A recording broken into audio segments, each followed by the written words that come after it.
He wasn't supposed to have a roommate. Not at that price. Not in that neighborhood. But the landlord insisted someone else had already moved in. A tall, quiet black guy who never talked, never slept, and never, ever, turned his face toward the light. Nobody warned him that the new roommate wasn't human, and that the last person who lived with it had vanished without leaving a single bone behind. It started with a discount that made no sense.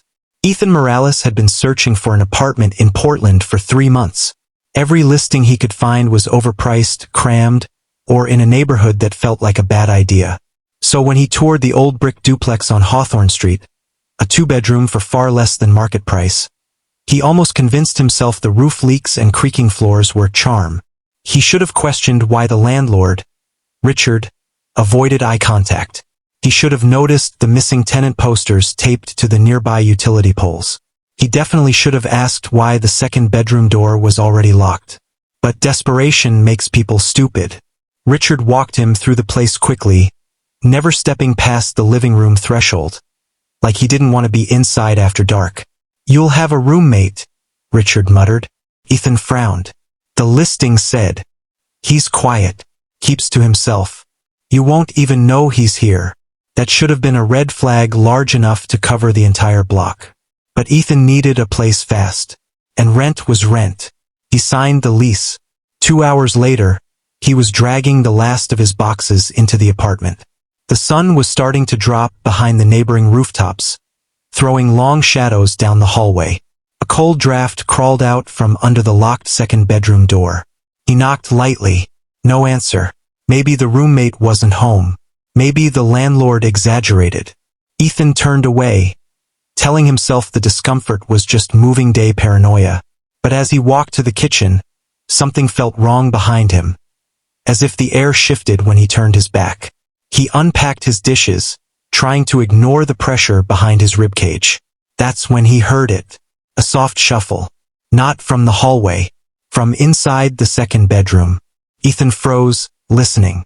Another quiet movement, like bare feet dragging slowly across wood. He stepped closer to the door and pressed his ear against the cold surface. Nothing. Just silence and his own heartbeat. He forced a shaky laugh. Dude probably came back while I was unpacking. But there was no sound of bags, no footsteps, no lights turning on. Just that brief, dragging movement. He backed away. Fine. Intro could wait. He took a shower instead, letting the steam fog the mirror. Portland nights got cold fast, and the water felt comforting. But halfway through rinsing his hair, the hallway light flickered. Ethan wiped his eyes and leaned out of the shower curtain. The bathroom door was slightly open, even though he knew he had shut it completely. The lights flickered again. Then he heard it. A slow exhale right outside the door. Not angry, not tired, just empty. A dead, hollow breath. Ethan's chest tightened. "Hello?" he called out, trying to sound casual, but his voice cracked. "Hey, I'm your new roommate." Nothing. Silence thick enough to suffocate. He waited, and waited. The breath stopped. He threw on a towel and pulled the door open. The hallway was empty. The second bedroom door was now cracked open. Just half an inch, but enough that a thin sliver of darkness spilled out like smoke. He stared at it, heartbeat in his teeth. "Hey," he said louder. "Didn't mean to bother you. Just wanted to say hi." Still nothing. He reached out to push the door closed. His fingertips brushed the wood. The door slammed shut, hard. Ethan stumbled backward, towel barely staying on. His lungs locked. His mind scrambled for any explanation that didn't involve something supernatural. Wind? Old hinges? The house settling? No, that door didn't drift shut. Something shoved it. By midnight, he had calmed down enough to convince himself he'd overreacted. He sat at his computer, setting up a hotspot to connect until the Wi-Fi was activated. The blue glow of the monitor washed across his face. That's when he saw it. In the reflection of the monitor's black border. A tall silhouette standing at the end of the hallway. Unmoving. Featureless. Watching him, Ethan whipped around, heart slamming against his ribs. The hallway was empty. He turned back to the monitor. The silhouette was still there in the reflection. Same height, same position, same absolute stillness. He slowly raised his head, looking over the top of the screen. Nothing. He looked back at the reflection. Still there. This time closer. Ethan's entire body went cold. His breathing went uneven. He reached for the lamp next to him and turned it on. The reflection vanished. The hallway was still empty, but the apartment suddenly felt smaller, tighter, like the walls were listening. He considered leaving, driving to a motel, sleeping in his car, anything, but he was exhausted, and running from shadows felt pathetic. He grabbed a baseball bat from the corner, something he brought for security, but never thought he'd actually need, and approached the second bedroom door. He twisted the doorknob. Locked. He knocked firmly this time.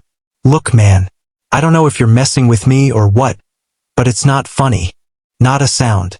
He pressed his forehead against the door, closing his eyes. Something pressed back. Something cold. Something that exhaled through the wood, directly into his skin.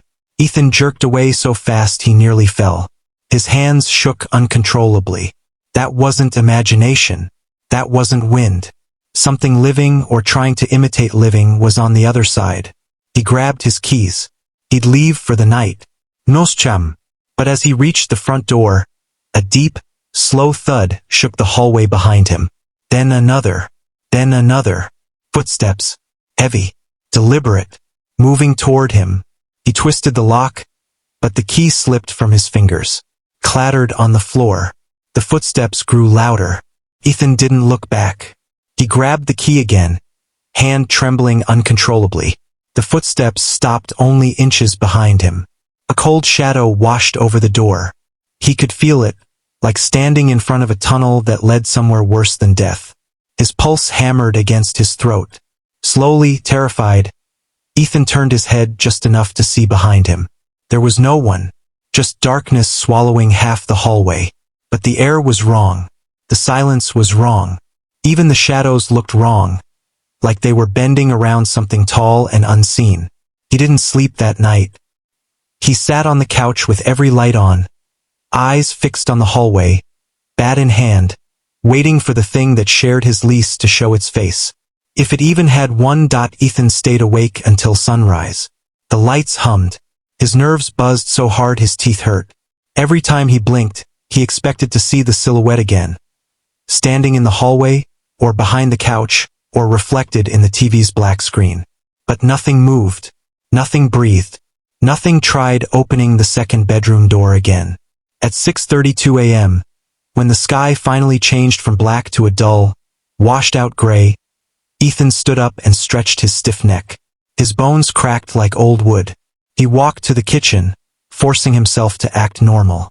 The sun was up. Shadows weren't as loud in daylight. He wasn't going to be the kind of person who ran from his own apartment after one weird night. He poured himself coffee, burnt his tongue, and muttered to himself, "New place jitters. That's it." He didn't believe it, but the lie helped him breathe. Then footsteps, not behind him, above him, slow, distinct, directly overhead. The duplex didn't have an attic. Nobody lived upstairs. The building wasn't even 2 stories. Ethan froze, mug halfway to his lips. The footsteps continued, crossing above the kitchen, stopping directly above where he stood. He backed away slowly, eyes locked on the ceiling as dust trickled down from a hairline crack. The footsteps stopped. Silence. Ethan whispered, "What the hell?"